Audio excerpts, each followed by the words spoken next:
people don't buy what you do, they buy why you do it. So that's why you have to bring that part of your personality and your branding into it.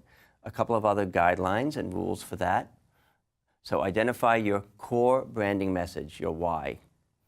I talk about my son who plays baseball a lot because part of my message is freedom and flexibility that video can bring you. And because I'm able to make my own schedule and create videos that do the work while I'm out, I can follow my son all over the East Coast while he plays baseball and spend this time with him that we can't get that back. So that's kind of my why, and everyone has obviously their own why. So identify your core branding message and don't be afraid to share it. Decide on a distinct attitude, look, feel, and tone. My little acronym is LAFT for your brand.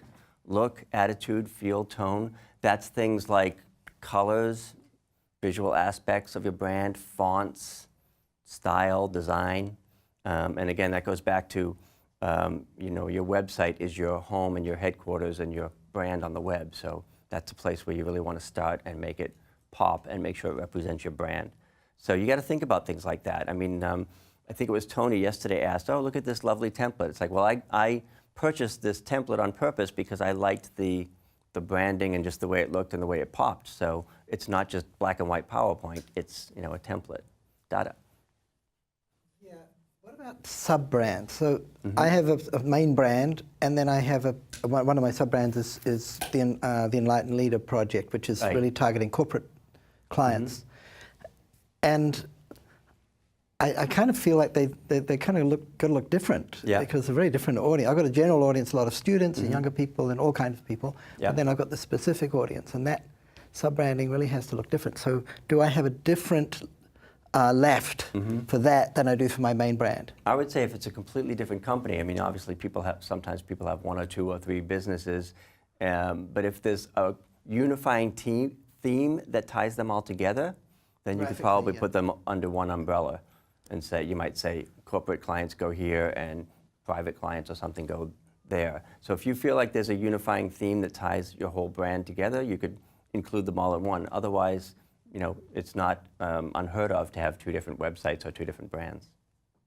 Dre, do you have anything to add to that? Because I know you do websites and branding. Yeah, I have to agree. I think when they're closely related, I always suggest to umbrella it because there's a lot of cross-pollination between it. Even though you've got personal and corporate, you've got people working in corporate. So you're still tapping into that if they know other people outside of the corporate world and that sort of stuff. And vice versa. Exactly. So if you do feel like there's a very unifying theme, I would say keep it together. And it also just makes it easier on the business owner. Yeah. I'm about simplicity. And when you have two separate brands, it's a lot of extra work to manage that and create those different feels and different attitudes and tones.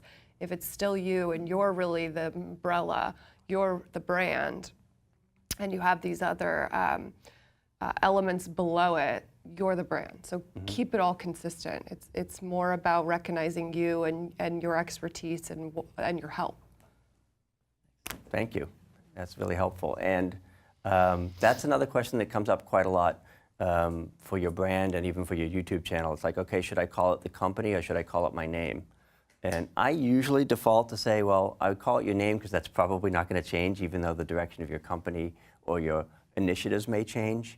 Michael Port, who talked to us on Monday, you can go to michaelport.com and find his various initiatives and projects. Even though he's known for Book Yourself Solid, he does other things like heroic public speaking and things like that. So that's the umbrella brand. He's the brand, or Marie Forleo is the brand, and then they may have their initiatives under that. Does that make sense? Awesome. Let's move on then. Create consistency across all platforms: web, video, print, social media. I know Dre would agree with this one too, because it's not that difficult to do. Again, if you have a color palette or sort of a branding guide, you can make sure that everything looks similar across all the different platforms. Because I've gone to places where the YouTube channel looks like this and the website looks like that, and then what they post on Facebook is totally different. Try and think about all of that as one big brand. And think of each video, as we mentioned, as an individual building block for your brand. So even though I did a goofy Moses video and a goofy Cecil B. DeMoran video, and they're completely different, they still kind of, you know, build into the same brand of, you know, oh my God, this guy's such a goofball. So, and then stay on message and be hyper-focused and ultra clear with your video communications. And this is a tricky one because as entrepreneurs, we have notoriously short attention spans, and we like to go from this to that to the other thing. So when we think we're being repetitive, that's kind of when the branding's really starting. So you may be a little sick of your message, but your viewer is just maybe just now starting to get it. And I think we've seen the statistic that it takes between 7 and 21 times for a person to see a message before it starts to really register with them. So that means in your videos, you might have sort of a standard outro that you say every time that reinforces your brand. So, you know, this is Bortone, the online video guy. Follow me on Twitter, do this or that. You know, whatever that branding is, make sure you're hammering it home and being hyper-focused. And then finally, we went into this a little earlier, but allow your videos to be a natural extension of your personality and your brand. And that goes for copy, pacing, music, location. Obviously, we may look at another video from Evelyn from Costa Rica. Now, if she's selling a vacation property or renting a vacation property in Costa Rica, it's very important that she's got that beautiful tropical location. So she does her videos outdoors. It wouldn't make sense to do them in an office. So location can help your branding, appearance, what you wear, all of that builds into your video brand.